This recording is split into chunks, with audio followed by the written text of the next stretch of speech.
gathering together all the chief priests. Here we go again, starting all the chief priests from the very beginning. They weren't fond of Jesus. They didn't like somebody being called King of the Jews. They didn't like somebody being worshipped.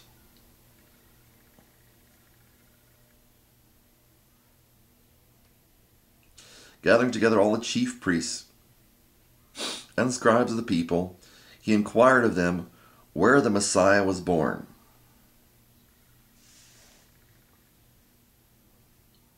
Greek, Christos, Christ, where the Christ was born. They said to him, in Bethlehem of Judea.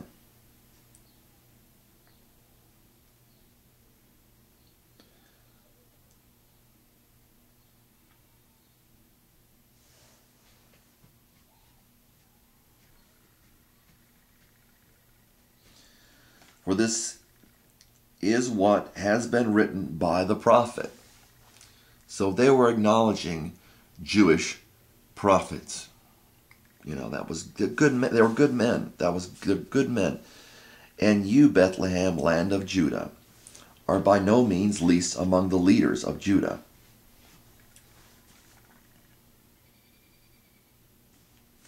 For out of you shall come forth a ruler.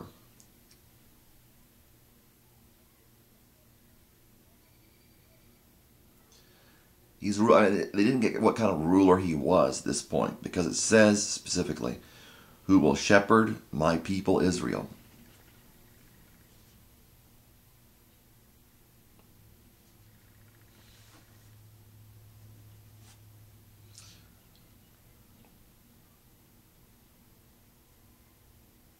So his job was to shepherd. That wasn't what Herod was doing. That wasn't what the chief priests were doing. They were ruling, according to the scriptures would say, by their own authority. Then Herod secretly called the Magi. So Herod and the chief priests and the scribes of the people were gathered together to inquire about this stuff.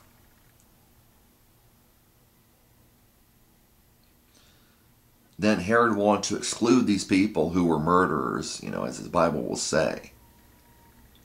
They were upset. They were troubled. It says, when Herod the king heard, he was troubled, and all Jerusalem with him. And that included the chief priests and the scribes. They didn't like it. That bothered them.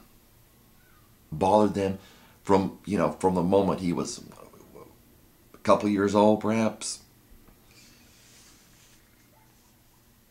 And determined from them the exact time, literally the time of the appearing star.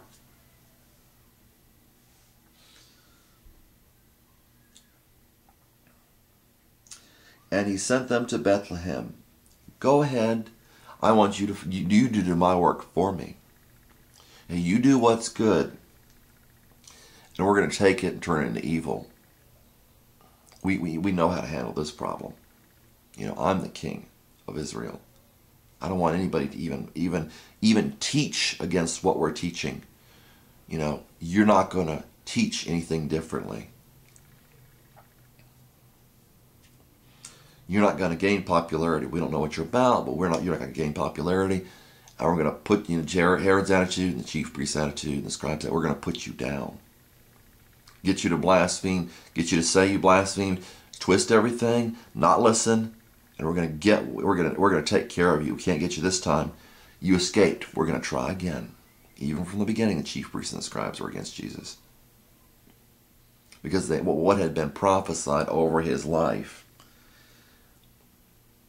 Out of you shall come a ruler who shall shepherd my people Israel. They wanted illegitimate government over legitimate government.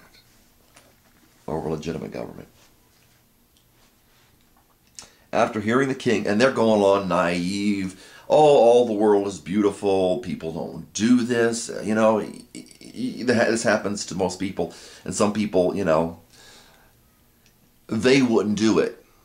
So then they think other people wouldn't do it. So they go blithely along. After hearing the king, they went their way, and the star which they had seen in the east went on before them until it came and stood over where the Christ child was.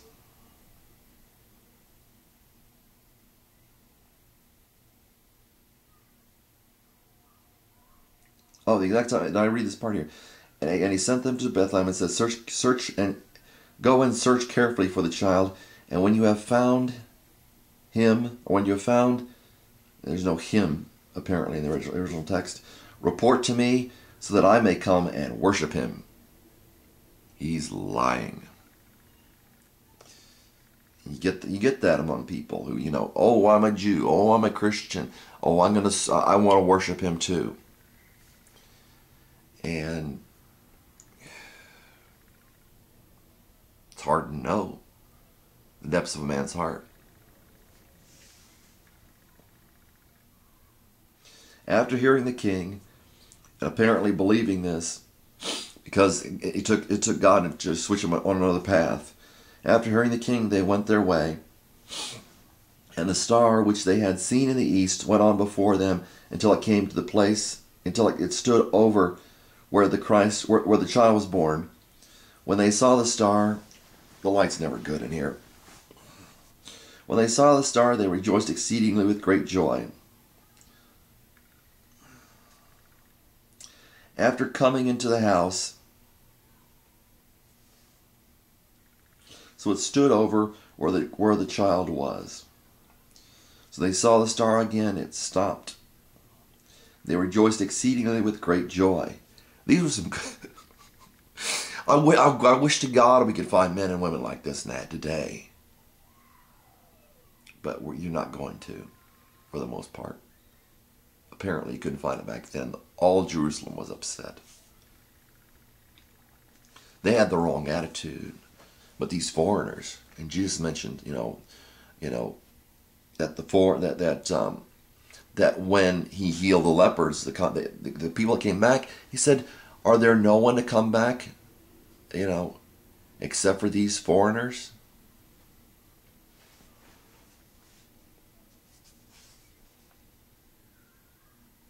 After coming into the house, they saw the child with Mary his mother, and fell on the ground and worshipped him.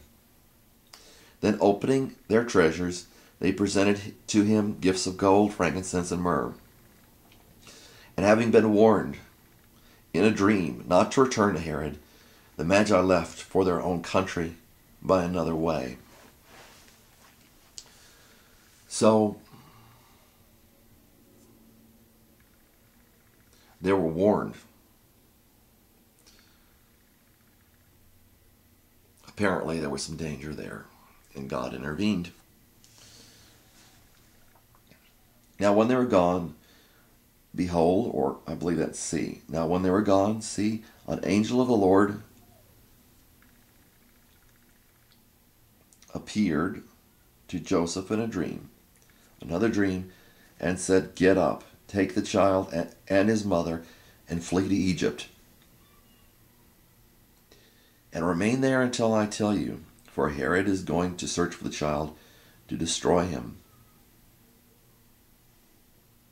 So he got up and took the child and his mother while it was still night, and left for Egypt. He was there until the death of Herod, to fulfill what had been spoken by the Lord through the prophet, "Out of Egypt I called my son." Egypt represents slavery, and it can be applied in other ways, not just to Jesus. But then when Herod saw that he had been tricked by the Magi, so the Magi did trick him, and sometimes that seems absolutely necessary. When you're following God, people say, well, you should never lie. You should never trick anyone. You should always be upfront and honest. And if people aren't going to be upfront and honest with you,